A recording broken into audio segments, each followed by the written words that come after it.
Subscribe करें city Bhakti YouTube channel and press the bell icon.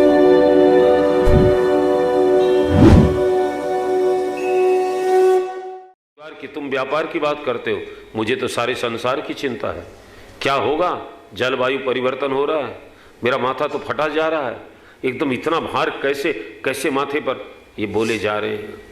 महात्मा मन ही मन हंस रहे हैं, वाह बेटे। तो महात्मा ने अपना बिस्तर, महात्मा क्या बिस्तर, 2 कंबल होगी, उसको बांध रखी थी और उसने अपने माथे पर रख ली कंबल। तो लड़के कहने लगे, बाबा आपको ये स्टेशन आएगी, उतरना है क्या? बोले नहीं। तो इसको कंबल को आपने माथे पर क्यों रख ली? बोले ट्रेन को भारी न लगे इसलिए मैं माथे पर रख ली। लड़के बोले तुम्हारी खोपड़ी खराब है बाबा, आप चाहे माथे पर रखो चाहे सीट पर रखो, सारा भार तो ट्रेन के ऊपर ही है। तब महात्मा बोले बेटे तुम व्यापार करो चाहे परिवार करो, सारा भार तो गोविंद के ऊपर है, तुम अपने माथे पर क्यों लिए ढो रहे हो साहब? आपके दिमाग में आ जाए तो मेरा छोड़ो, भगवान का पकड़ लो, बात खत्म। सस्ता सौदा है लेकिन हम कर नहीं सकते। मैं आपको सच कहता हूं कि पहले मैं बहुत आवाज मेरी बैठ जाती थी, एक कथा में चौपट हो जाते साहब, फिर वो करो तो फिर डॉक्टर को बुलाओ, ये तो पहले क्योंकि कथा मैं करता था ना। अब राम जी करवाएंगे तो कर लेंगे, नहीं कराएंगे तो हम क्या कर सकते हैं, बात खत्म। हल्के हो जाएं तब सब ठीक, काम ठीक हो जाता है। ये मेरे जीवन का सच्चा अनुभव। हल्के हो, हमको क्या मतलब, कथा बिगड़ेगी तो राम जी की बिगड़ेगी, सुधरेगी तो राम जी की। हम अपना ड्यूटी करेंगे, बात खत्म। टेंशन कम, अपनापन हटाओ, भगवान राजी हो जाएगा। मैं और मोर तोरते माया, तू तेरा मैं मेरा माया। जहां तक हमारी मन इंद्रियां बाणी जाती है सब माया का बाजार है। फिर भगवान ज्ञान की बात करते हैं। ज्ञान क्या है? ज्ञान मान जह एक उनाई, देख ब्रह्म समान सब मान की इच्छा नहीं करे, अभिमान नहीं करे, ये ज्ञान है। सबके भीतर भगवान देखे, अपने भीतर नहीं, सबके भीतर भगवान, सब में भगवान है, यही ज्ञान है सबसे बड़ा। और वैराग्य क्या है? त्रीन कहिए तात सो परम विरागे, त्रीन समसिद्धि अजि 3 गुण त्यागी, कहिए तात सो परम विरागे। त्रिण समसिद्धि, सिद्धियों का त्याग तिनके के समान कर दे। और 3 गुण त्यागी, रजोगुण सतोगुण तमोगुण, तीनों को त्याग दे, वो परम वैराग। आजकल तो सिद्धि से कई लोग प्रभावित हो जाते हैं। आजकल चमत्कार दिखाने वाले कई लोग घूमते हैं, आपको कुछ दिखा देते हैं। सच्ची घटना हमारे कलकत्ते की, एक कोई चमत्कारी बाबा किसी के पास गया, मेरे को बता रहा था, तो वो बोला अपने दोस्त के ऑफिस में ले गया कि बाबा बड़े चमत्कारी हैं। बोले बताओ बाबा क्या चमत्कार दिखा सकते हो? तो उसने कहा मैं अब तेरे घर का हाल बता सकता हूँ। बोले बताइए। तो कहा तेरी वाइफ ने अभी लाल रंग की साड़ी पहनी है। उसने कहा झूठ बाबा, अभी अभी मैं ऑफिस आया हूँ, उसने हरे रंग की साड़ी पहन रखी थी। अरे बोले मैं तो यहीं बैठा हूँ, तो फ़ोन करके पूछ। उसने घर में फ़ोन किया, वाइफ से पूछा तुमने कौन से कलर की साड़ी पहनी है? अभी मैं गया था तो ग्रीन रंग पर। बोले नहीं अभी मेरे को शॉपिंग करने जाना था ना, मैंने लाल पहन ली। साहब बाबा को कैसे मालूम पड़ा? और आदमी चेला बन गया उसका। लेकिन इससे ज़्यादा बाबा नहीं बता सकते थे, इतने में ही लूट लेते थे सब। लाओ लाओ, ये सिद्धि प्राप्त हो गई। एक साधु तो मैं मिला उससे, केवल जो उसके सामने जाए उसका नाम बता दे, है ना कमाल की बात। एक आदमी और किसके पॉकेट में कितने रुपये हैं, उसके कितने नंबर हैं, बता देगा। क्या हो जाएगा इससे? आप लोग फंस जाते हैं ऐसी सिद्धि में। रामकृष्ण परमहंस मना करते थे साहब। ठाकुर बैठे थे दक्षिणेश्वर में गंगा किनारे, एक महात्मा गंगा के ऊपर चल करके आया और ठाकुर के पास आकर खड़ा हो गया। कहने लगा आपने देखा मैं गंगा के ऊपर से आया? ठाकुर ने सिर हिलाया कि हाँ देखा देखा। आपको आश्चर्य नहीं हुआ? रामकृष्ण परमहंस बोले मेरे को कोई आश्चर्य नहीं। अरे मैं 40 साल की साधना है मेरी, ऐसे कोई पानी के ऊपर चल सकता है? मैंने 40 वर्ष साधना की, तब पानी के ऊपर चलने सीखा हूं मैं। ठाकुर बोले कि 5 पैसे में नौका वाला पार करता है, उसके लिए तुमने 40 वर्ष गंवा दिए, इससे ज्यादा क्या कर सकते हो तुम?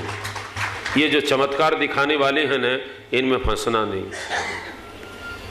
एक बाबा तो मैंने भी देखा, कलकत्ते में आए, हनुमान जी के भक्त थे, नारियल को सिर से फोड़े साहब, और उनका सिर फूटे नहीं, नारियल फूट जाए।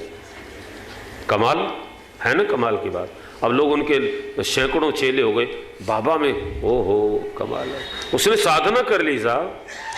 कोई बड़ी बात तो नहीं है ये सब हो सकती है, लेकिन आप लोग उसको सिद्धि मान करके वो, तो इनमें फंसना नहीं। तृण समसिद्धि, 3 गुण त्यागी, वो परम बैरागी है। और लक्ष्मण सुनो, जो जगत को नहीं जानता है, जगदीश को नहीं जानता है, अपने को नहीं जानता, वो जीव है। और जो ये सब चलाता है, माया प्रेरक शिव, भगवान वो है जो सबको चलाता है। विश्व का चक्र जिसके नियम से चलता है, भोर उगता है सूर्य शाम समय ढलता है, पवन बहता है पावक प्रचंड जलता है, देख लो सिंधु की मर्यादा से न टलता है। कहो वो कौन है, कहो वो कौन है, कहो वो कौन है, कहो वो कौन है। वही श्री राम है, वही घनश्याम है, वही श्री राम है, वही घनश्याम है, वही श्री राम है, वही घनश्याम है, वही श्री राम है, वही घनश्याम है। कहो वो कौन है, कहो वो कौन है, कहो वो कौन है, कहो वो कौन है। जो सारा नियम जिसके इशारे पर चलता है, भोर उगता है सूर्य। कभी आज सूर्य को हड़ताल करते देखा? आज मेरी तबीयत ठीक नहीं, आज मैं नहीं जाऊंगा। भोर उगता है सूर्य, शाम समय ढलता है। कभी सूर्य की इच्छा होती, आज मैं रात में 10 बजे तक अस्त नहीं होऊंगा, नहीं होता। किसने इतना कड़ा नियम बना रखा है, और सदा वही नियम चलता है। पवन बहता है, पावक प्रचंड जलता है, देख लो सिंधु ये सागर मर्यादा से न टलता है। छोटी छोटी नदियों में बाढ़ आ जाती है, और सागर ये में पानी कितना है। ये सुनामी आती है संसार के पाप के कारण, भगवान के नियम के कारण नहीं। सागर में कभी ऐसा मर्यादा नहीं तोड़ता सागर। हम लोगों ने मर्यादा तोड़ दी, इसलिए वो सब होने लगा है। तो इसके बाद तो मेरे भाई बहन राम जी कहते हैं, लक्ष्मण ये सब तो ठीक है, लेकिन सबसे उत्तम भक्ति है। भक्ति तात अनुपम सुख मूला, हृदय जो संत हो ही अनुकूला, हे मम गुण गावत पुलक शरीरा, गद गद गिरा नयन बह नीरा, ये काम आदि मद दम्ब न जागे, ताक निरंतर बस में कागे। लक्ष्मण, भक्ति अनुपम सुख की जड़ है। भक्ति फल नहीं है, फल तो सुख के बहुत लगेंगे। अनुपम सुख, जिस सुख की तुलना किसी सुख से नहीं। थोड़ा सा बढ़ा दो, जिसकी तुलना किसी सुख से नहीं हो, अनुपम सुख की जड़ है भक्ति। और मिलती कहाँ है? बोले मिले ही जो संत हो ही अनुकूला। जीवन में कोई संत अनुकूल हो जाए तो भक्ति मिलती है। और भक्ति आ गई, इसका पता कैसे लगे? बोले मम गुण गावत पुलक शरीरा, शरीर पुलकित हो जाए, गदगद गिरा, बोलना चाहे लेकिन वाणी रुक जाए, अवरुद्ध हो जाए। नयन बह नीरा, आंखों से आंसू बहने लगे, तब समझना चाहिए भक्ति आ गई। लेकिन इसके पीछे कोई कामना नहीं, मद नहीं, दंभ नहीं, लक्ष्मण, ऐसी भक्ति जिसमें आ जाए ना, तात निरंतर बस में ताके, मैं बिना किसी अंतर के उसके बस में 24 घंटे भगवान हमारे बस में, ऐसी भक्ति आ जाए। कोई तपस्या नहीं करनी है, कोई घर नहीं छोड़ना है, भगवान के गुण गाए, शरीर पुलकित हो जाए, वाणी रुक जाए, आंखों से आंसू। भक्ति है। संसार के लिए तो रोते हम, ठाकुर कहा करते थे रामकृष्ण देव कि संसार के लिए घड़ों आंसू बहाते, एक एक घड़ा भर भर के आंसू परिवार के लिए हमने बहाए, लेकिन भगवान का नाम बोले और आंसू आ जाए, भक्ति हो जाए। भगवान आपके बस में हो जाएंगे, परिवार हमारे बस में नहीं हो। कोई लाख कोशिश करे, बाप चाहता कि बेटा हमारे बस में हो, सवाल ही नहीं। भाई चाहता भाई हमारे बस में हो, पति चाहता है पत्नी हमारे बस में रहे, लेकिन मुश्किल है। चाहती तो पत्नी भी है बेचारी कि पति मेरे। ये बहन बेटियां तो आजकल साधु महात्माओं के पास जाती है और पूछती है कि बाबा जी, पति को बस में करने का कोई मंत्र है क्या? पूछती है साहब। मैं तो कहता हूं कि बेचारा बस में ही है, और क्या बस में करोगे इसको? कलयुग का पति बस में ही रहता है। तुलसीदास जी से पूछो, वो कहते हैं नारी बीबस, कोई माई का लाल काट नहीं सकता, काटे तो केस कर दे तुलसीदास जी पर साहब। हाँ, तुलसी ने लिखा है, कलयुग में नारी बीबस नर सकल, सब सब सब सकल शब्द है, सब। नारी बीबस नर सकल गोसाई, और नाचई नट मरकट की नाई। पत्नी जैसे नचाएगी, उठो, उठ जाओ, बैठो। एक कथावाचक सुना रहे थे कि भागवत जी की कथा हो रही थी और सुदामा चरित्र था, तो पति से बोली अपने थोड़ा मंदी चल रही है व्यापार में, आज चावल पोटली में लेके चलो, भगवान को चढ़ाने का, इसलिए आप लेके बैठना हो, भगवान सुनेंगे। इधर पत्नी बैठी, उधर पति बैठा है। और जब सुदामा प्रसंग शुरू हुआ, पत्नी ने देखा कि तैयार हो जाओ, खड़ा हो गया आदमी, अभी उठने का नहीं, बैठ गया। फिर सब चढ़ा दिए तो उसको ऑर्डर नहीं हुआ, बेचारा उठा नहीं। तब बोली क्या करता है, उठो, उठा। यही तो नाचना है, और क्या नाचना है साहब? जैसे पत्नी कहे वैसे साहब। बहुत एक भाई न आया न घर में ऑफिस से, तो देर हो गई, तो माँ ने रोटी डाली तो खाने लगा, तो इतना गुस्सा हुआ, टेंशन व्यापार का था, क्या कढ़ी बनाई है, पानी जैसी, खट्टी है न मीठी है, एकदम बेकार है, बेकार है। बहुत बोले जा रहा, इतना गुस्सा कर रहा, खाना नहीं खा रहा, गुस्सा कर रहा। तो माँ ने धीरे से कहा, बेटा कढ़ी मैंने नहीं बनाई है, कढ़ी तेरी पत्नी ने बनाई। तो बहुत बढ़िया, ऐसी कढ़ी होनी चाहिए साहब, एकदम क्या बढ़िया, ऐसी कढ़ी तो कभी खाई नहीं साहब। ये तो नाचना है साहब। कथा कहाँ गई है? ये काम आई, तात निरंतर बस में था। मैं बस में हो जाता हूं। अरे जगत के पति को छोड़ो, जगत का मालिक, अपने पति की बात छोड़ो, जगतपति आपके बस में निरंतर होने को तैयार है भक्ति से। और भक्ति योग सुनकर के लक्ष्मण जी को बहुत सुख मिला।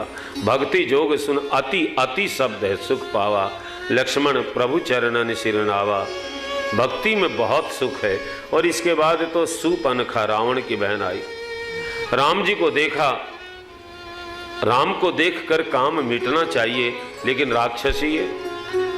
वो सोचने लगी मैं इससे विवाह कर लूं, तो मैं तो राक्षसी हूं, कैसे विवाह करेंगे? तो सुंदर रूप धारण किया उसने, सुंदर बन गई और आकर कहने लगी, तो सम पुरुषन मोह सम नारी, यह संजोग विधि रचा विचारी। हे राजकुमार, तेरे जैसा संसार में कोई पुरुष नहीं है, मेरी जैसी कोई नारी नहीं है। मेरा आपका मिलना ये संजोग है, विधाता ने लिखा है। और सुनो, मैं तीनों लोक में खो जाई, मेरे लायक कोई पति मिला नहीं। मन माना कछु तुम्हें निहारी, ताते अब लगी रही कुंवारी, मैं भी तक कुंवारी हूं। राम जी बोले आश्चर्य है, पहले तो तू बोली कि मैं नारी हूं और अब कहती है मैं कुंवारी हूं। हमारे भारत में पहले कुंवारी होती है, बाद में शादी हो जाए तो नारी होती है, और तू कहती है तोसम पुरुष न मौसम नारी। पहले तू कहती है मैं नारी हूं और अब कहती है कि मैं कुंवारी हूं। विदेशी सभ्यता ऐसी होती है साहब, लंका की है ना, भारत की थोड़ी। तो फिर कहने लगी आप मेरे से विवाह कर लो। तो राम जी संसार को शिक्षा देते हैं कि जब वासना हमला करे, ये सुपनखा वासना है, तो क्या करने का। तो राम जी सीता जी की ओर देखते हैं। इसका व्यवहारिक पक्ष तो ये है कि कोई दुष्ट नारी हमारे ऊपर ऐसा कुछ कहे तो अपनी पत्नी की ओर ही देखना चाहिए, उसकी ओर नहीं देखना चाहिए। ये व्यवहारिक पक्ष है। और आध्यात्मिक पक्ष ये है कि उपासना की ओर यानी भक्ति की ओर देखना चाहिए। बात करते हैं उससे, देखते हैं सीता जी को। बोले जैसे तू कुंवारी है ना, वैसे अहै कुमार मोर लघु भ्राता, मेरा भाई कुंवारा है। बोले राम जी झूठ बोले। बोले झूठ वो भी बोली, उसके पति को रावण ने मार दिया था, वो कुंवारी नहीं थी। राम जी बोले जैसे तू कुंवारी है, तेरे पति को रावण ने मार दिया, इसकी पत्नी है नहीं पास में, इसलिए ये भी कुंवारा ही समझ। ठीक से समझिए मेरे भाई बहन, झूठ को सत्य से काट सकते हो क्या? आप सोचो, ये चित्रकूट में मेरे दिमाग में आया तो कोई झूठ है उसको आप सत्य से काट सकते हो? अब हमने कह दिया ये भूत है, ये भूत खड़ा है। अब कोई तलवार लेके आए, कोई ये आए, अब उसको मार सकता है? अब कोई झूठे कहे ये लो मैंने मार दिया भूत को। झूठ का भूत, झूठ की तलवार, झूठ का मारने वाला, खत्म। झूठ झूठ से ही पराजित हो जाता, उसके लिए सत्य की आवश्यकता ही नहीं है। वो लक्ष्मण जी के पास गई, कहने लगी मेरे से विवाह कर लो। लक्ष्मण जी ने बोला कि मैं तो सेवक हूँ, सेवक से शादी करेगी क्या सुख मिलेगा? राम जी के पास गई, सेवक से नहीं मैं राजा से शादी करूंगी। राम जी ने फिर लक्ष्मण के पास भेजी, लक्ष्मण ने राम जी के पास भेजी, क्रोध में आ गई। जब वासना पूरी नहीं होती है तो क्रोध आता ही है। अपने असली रूप में, राक्षसी रूप में प्रकट हो गई, सीता जी को खाने दौड़ी। राम जी ने इशारा किया लक्ष्मण संभाल, और लक्ष्मण जी ने उसके नाक कान काट दिए। अपने राजस्थान में मारवाड़ी भाषा में एक बार गजब हो साहब, आपना गाँव में रामलीला हुआ, तो रामलीला में वो जो प्रसंग आयो सुपनखा को, तो जो नारी सुपनखा बने ही वह बीमार होगी, बिकी जगह दूसरी ने बनानी पड़ी। अब लक्ष्मण जी बगो नाक काटने के लिए, राम जी बोले जाओ नाक काट। अब नाक काटने गयो, जब वो घबरायो लक्ष्मण, आकर राम जी ने बोले हे भाया इको नाक तो तू ही काट, रावण ने मैं मार देशू। अरे बोले क्यों हो? बोले कुछ को नहीं। अरे नाक काट, पाठ बिगड़ रही हो। अरे पाठ क्या को बिगड़ रही हो, मेरे तो घर बिगड़ जासी, मारली घर आ रही न सुफण का बना रखी है।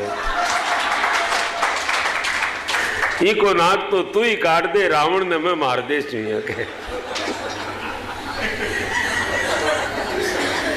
क्यों मजे आयोगे? ताली बजाओ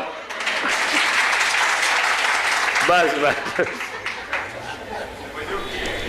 श्री राम जय राम, जय जय राम। श्री राम जय राम, जय जय राम। श्री राम जय राम, जय जय राम। श्री राम जय राम, जय जय राम। श्री राम जय राम, जय जय राम। श्री राम जय राम, जय जय राम। तो लक्ष्मण जी ने उसके नाक कान काट लिए, विकराल हो गई है। फिर उसके भाई खरदूषण, त्रिसरा ये सब रहते थे समुद्र किनारे, जाकर के कहा कि ये हाल हुआ मेरा। तो खरदूषण 14,000 राक्षसों की सेना लेकर आए, और राम जी बोले लक्ष्मण तू सीता को लेकर पहाड़ की कंदरा में गुफा में चला जा, मैं संभालूं राक्षसों। अकेले राम जी राक्षसों से लड़ते हैं, राक्षस मरते नहीं। उनको ऐसा वरदान था कि आपस में लड़े तो मरे, नहीं तो मरे नहीं। तो राम जी ने क्या किया, अपना रूप सबको प्रदान कर दिया, सबको राम बना दिया। देख ही परस पर राम करे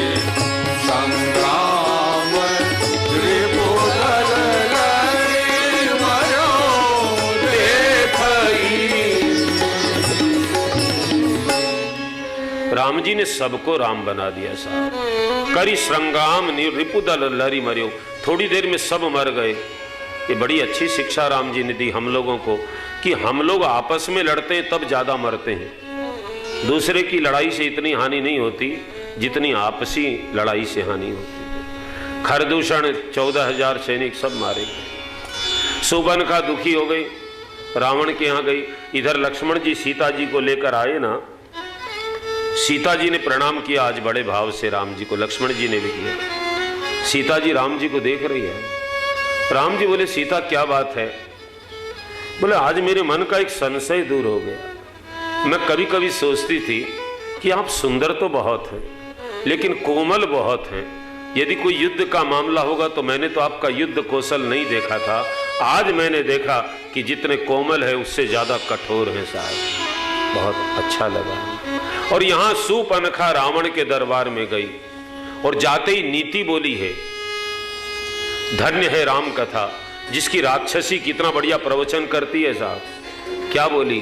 संगत जति कुमंत ते राजा, बोलो बोलो, मानते ज्ञान बानते लाजा, ये राजनीत बिनु धन बिनु धर्मान, हरि समर पर बिनु सत्कर्मान।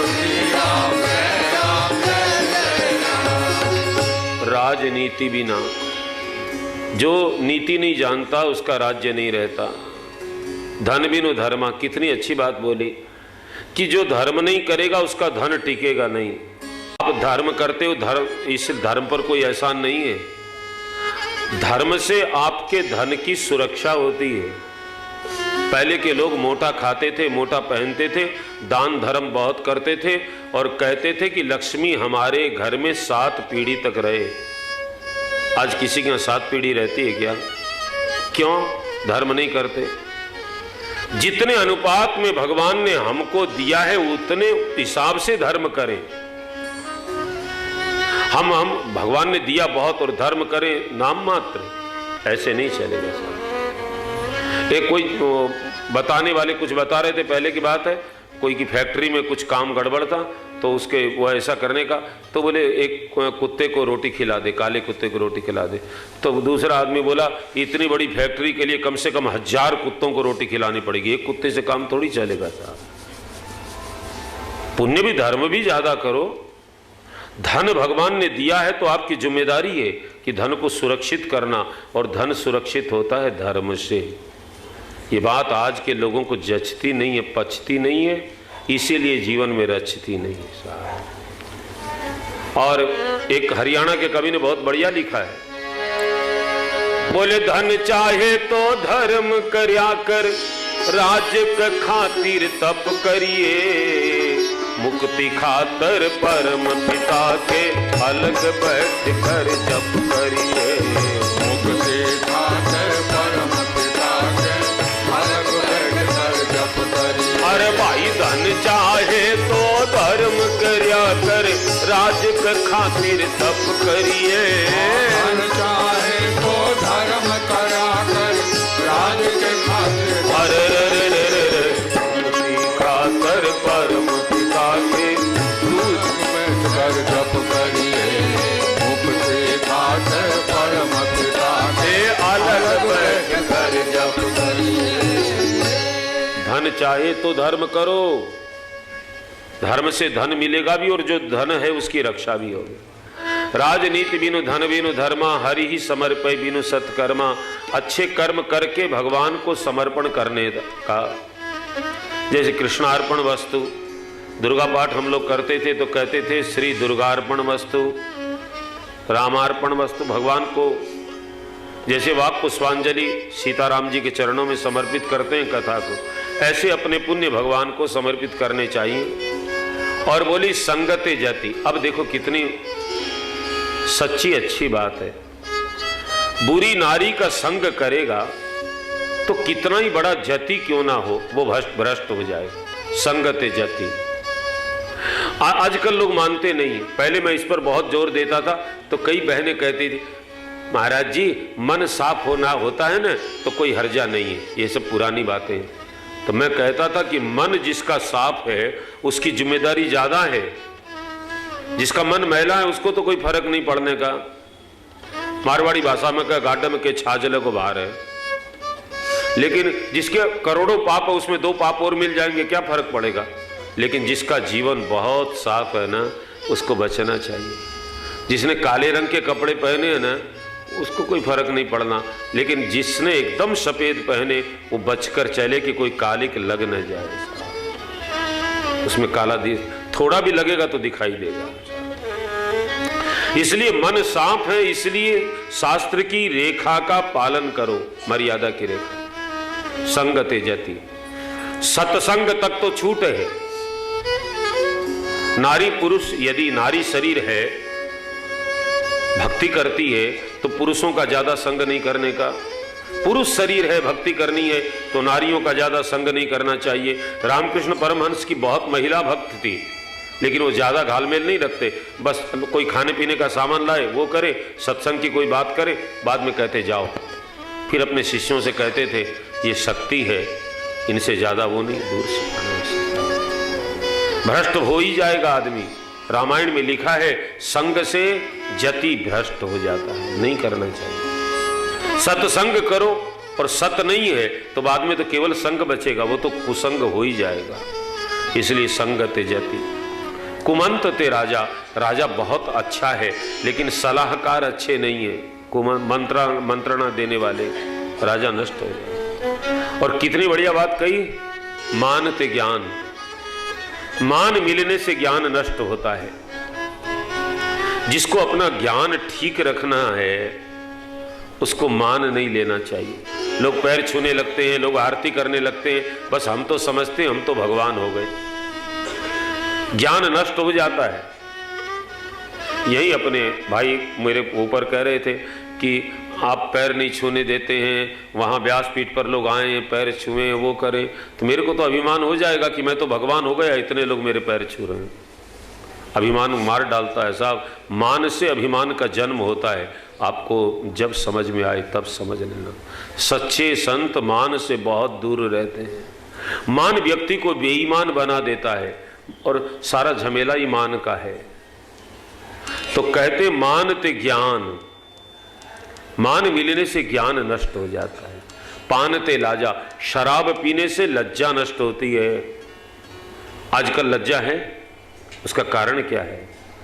बहुत पीने लगे ना लोग, लज्जा नष्ट हो गई, लज्जा नष्ट होगी तो शांति नष्ट हो जाएगी, शांति नष्ट होगी तो धन नष्ट हो जाएगा, सब नष्ट हो। इसलिए पीना जो है मना किया है। पान ते लाजा रावण, और वो कहती है रावण को, करसी पान सोवसी दिन राती, तू दिन रात पीता है, सोता बहुत है, तेरे माथे पर शत्रु आ गया, तुझे पता नहीं है। और कितनी बढ़िया नीति बोल रही है। रिपुरुज पावक पाप प्रभु आई गानिए न छोट कर, अपने दुश्मन को कभी छोटा न समझो। सीखने की बातें हैं, इस स्वर्ग में काम नहीं आती, अभी काम आने लायक बातें हैं। आदमी मार कब खाता है? जब दुश्मन को छोटा समझने लगता है, कमजोर समझने लगता है। रिपु को छोटा, शत्रु को छोटा न समझो। रिपुरुज, रोग को कभी छोटा न समझो। रोग हो जाए, आपने मारवाड़ी भाषा में कहे ना, राड़ को घर हाँसी, मौत को घर खांसी। ज्यादा खांसी टिक जाए तो इलाज कराना चाहिए, ठीक हो जैसी हो जैसी हो जैसी ऐसे में। रोग को कभी छोटा न समझे। रिपुरुज पावक, आग को छोटा न समझे। छोटी सी आग लगी है, क्या फर्क पड़ता है, ज्वाला हो। रिपुरुज पावक पाप, पाप को भी छोटा न समझे, क्या हो गया, छोटा सा पाप है। प्रभु, भगवान को छोटा न समझे, सांप के बच्चे को छोटा न समझे। ऐसे वो नीति बताती। रावण कहने लगा, बहन इतना भाषण दे रही है, ये नहीं बताया कि तेरा नाक कान किसने काटा। तो सुपनखा बोली, मेरी नाक कटी सो कटी, अब अपनी नाक संभालो तुम, अब अपनी नाक संभालो तुम, अब अपनी नाक संभालो तुम। बिना नाक के रावण जग में नकटा नाम